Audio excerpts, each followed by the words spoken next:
No, there's no bright spot to me from the arc at all for us. I don't know that we disrupted them or that we forced them to miss that many, but obviously the 3-point line was not our friend today from an offensive standpoint, and I have a feeling that affected us on the defensive side of the ball, which it has a tendency to do, and was not real happy with our response to not such a good start. And we talk about that a lot, about things aren't going to go our way, and when that happens, as it did tonight, is what our reaction is to that is what was most important. And tonight that was not a very good reaction. Yeah, we talked about that at halftime, as we handed them too many points the first half off of second chance points and off a turnover. So I think right about half of their points in the first half were gifts. We gift wrapped it and handed it. They still had to make it, and you have to credit them for that. But we made it too easy for them. We weren't real good on our switches. We got ourselves put in different mismatches that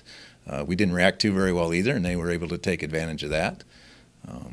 But we just, uncharacteristic of us, the amount of times we turned the ball over in that first half, and honestly, we knew we would give up offensive rebounds, as we do that far too often anyway, but it's something we're trying to correct, and we're trying to limit how many points we actually surrender from those. And in the first half, we didn't do a very good job of that. That's an awesome accomplishment for, and honestly, it's harder to do probably in her situation, coming from, doing it in a transfer setting, because you have to sit that year out. You lose a lot of game rhythm, a lot of day-to-day routine that you're used to doing, and it takes you a minute to get back to that. And she's done an admirable job. She's been a great kid. She's a really good ambassador for this university and this community, and she's did it in pretty limited time, because she missed, I don't know how many games exactly last year, but just when she was starting to really get in a rhythm last year as a player, then she went out with her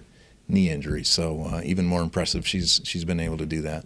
Yeah, she did, and it's, honestly, it has to be probably was part of our slow start, because we didn't, I didn't make that decision until 12 minutes before tip-off, because, I wanted to see her moving around out there, and I didn't want to put her in if I didn't think she was completely ready, and she wasn't going to be regardless, but I wanted to make sure I felt comfortable putting her out there. So again, we didn't really even know who the first five were going to be until really 12 minutes before we started, which probably had an effect on our team too. Yeah, we just a better response with the way we carry ourselves, the way we compete, the passion that we're going to play with. We just didn't have it, and I can't explain it. I told our team in the circle that's not who we are. It's not who we've been, but we were tonight, and we have to be able to solve that.